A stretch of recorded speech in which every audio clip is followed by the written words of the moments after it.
বখাটে ছেলেরা সেখানে দাঁড়িয়ে থাকে। যার গালে রীতি থাপ্পড় দেয় তার নাম রনি।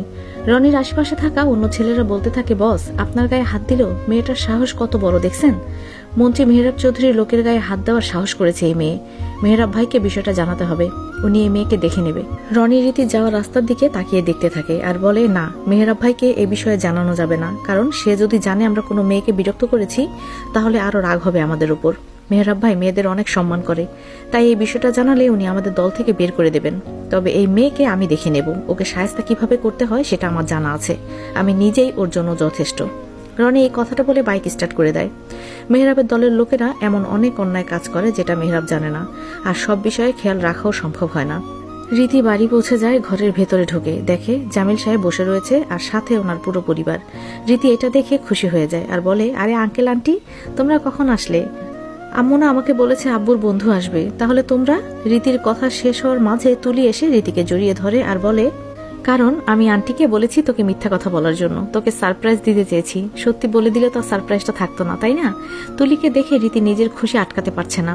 সত্যি তুলি এসেছে। ছোটবেলা থেকে রীতি আর তুলি অনেক ভালো বন্ধু, সব সময় একসাথে থেকেছে ওরা। তবে বড় হওয়ার পর তুলির বাবার দূরে চাকরি হয়ে যায়, তাই তুলিকে সেখানে চলে যেতে হয়। তবে সব সময় ফোনে ওর সাথে কথা হয় রীতির। রীতি বলে, আরে শয়তান, তুই আসবি এই কথাটা আমাকে ফোনে বললি না কেন? তাহলে আজকে ভার্সিটিতে যেতাম না আমি। আচ্ছা বল, কি অবস্থা তোর? আমার অবস্থা সবসময় ভালো থাকে, তবে আরো ভালো থাকার জন্য এবার তোকে সাথে নিয়ে যাব, কারণ সামনে রবিবার আমার বিয়ে, তাই তোকে নিতে এসেছি। তুই যাবি না আমার বিয়েতে? রীতি তুলির কথা শুনে অবাক হয়ে যায়। সামনে রবিবার তুলির বিয়ে, অথচ ও আজকে জানলো? তুলি ওকে কিছু জানাই নাই, সেদিন শুধু বলেছিল ওকে পাত্ররা দেখতে আসবে, এর চেয়ে বেশি কিছু না। তাহলে কথা বিয়ে অবধি গড়িয়ে গেছে। রীতি বলে, তুলি তুই কি বললি?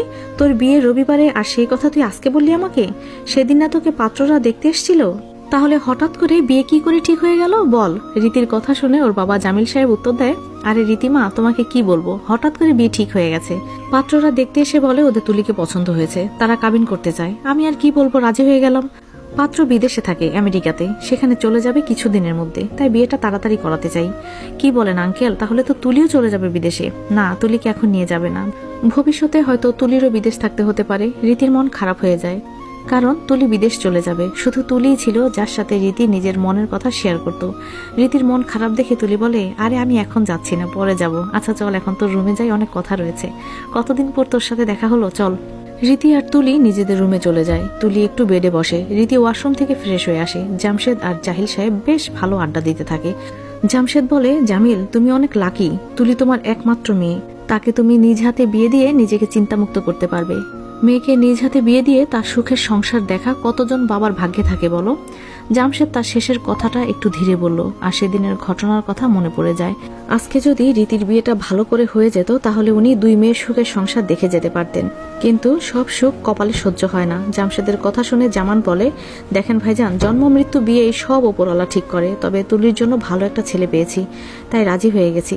তবে সত্যি রীতির জন্য আমার খারাপ লাগে, কি সুন্দর একটা মেয়ে, বিয়ের পর তার স্বামী তাকে রেখে চলে গেল। সত্যি মানুষ কি করে এত নিষ্ঠুর হতে পারে, কে জানে। ঠিকই বললে তুমি জামান, খুব শখ ছিল নিজের বন্ধুর ছেলের সাথে রীতির বিয়ে দেব, দুই বন্ধুর রিলেশন আরো সুন্দর করব, কিন্তু সব খারাপ হয়ে গেল। ভুলটা আমার, আমি সঠিক মানুষকে বুঝতে দেরি করে ফেলেছি, আর আমার ভুলের জন্য আমার মেয়েটা কষ্ট পাচ্ছে। রীতি আর তুলি রীতির রুমে আসে। তুলি বেডে বসে, যেহেতু রীতি এই রোদের মধ্যে কলেজ থেকে এসেছে তাই ওয়াশরুমে গোসল করতে যায়। রীতি গোসল শেষে বেরিয়ে আসে। তুলি বলে, কিরে রীতি, তোর কলেজ এখন কেমন চলছে? সেখানে কি নতুন কাউকে পছন্দ হলো?